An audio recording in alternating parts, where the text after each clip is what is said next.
but soft. What light through yonder window breaks?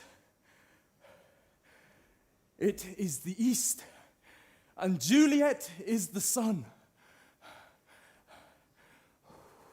Arise, fair sun, and kill the envious moon, who is already sick and pale with grief that thou, her maid, art far more fair than she. Be not her maid, since she is envious.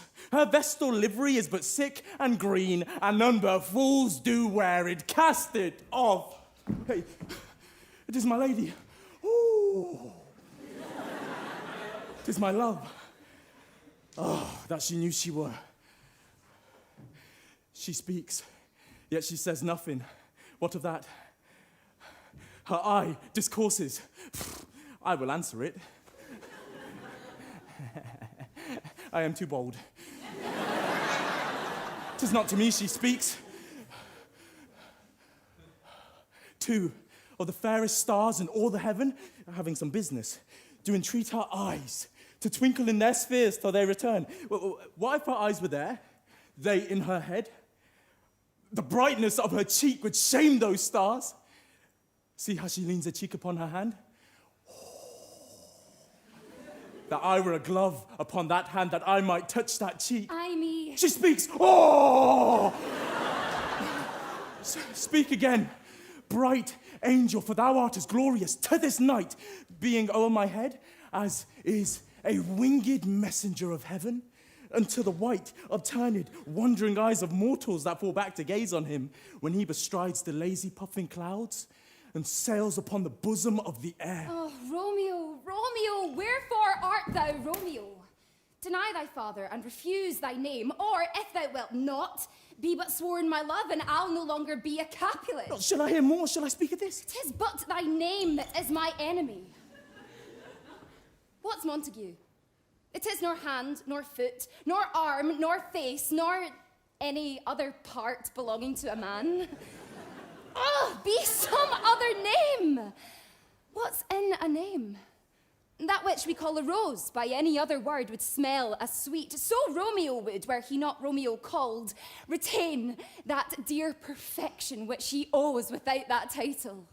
Romeo, doff thy name, and for thy name, which is no part of thee, take all myself. I take thee at thy word. They'll call me but love, and I'll be new baptized. Henceforth, I never will be Romeo. What man art thou that thus be screened at night, so stumblest on my counsel? By a name, I know not how to tell thee who I am. My name, dear saint, is hateful to myself because it is an enemy to thee. Had I it written, I would tear the word. My ears have yet not drunk 100 words of that tongue's uttering, yet I know the sound. Art thou not Romeo and a Montague? Neither, fair maid, if either thee dislike. How camest thou hither? Tell me, and wherefore? The orchard walls are high and hard to climb, and the place death, considering who thou art, if any of my kinsmen find thee here. With love's light wings did I o'erperch these walls. For stony limits cannot hold love out, and what love can do, that dares love attempt. Therefore, thy kinsmen are no stop to me. If they do see thee, they will murder thee. Alack, there lies more peril in thine eye than 20 of their swords. Look thou but sweet, and I am proof against their enmity. I would not for the world they saw thee here. I have night's cloak to hide me from their eyes. And but thou love me, let them find me here. By whose direction foundst thou out this place?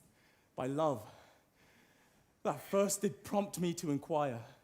He lent me counsel, and I lent him eyes. I am no pilot, yet wilt thou as far as that vast shore washed with the furthest sea? I should venture for such merchandise.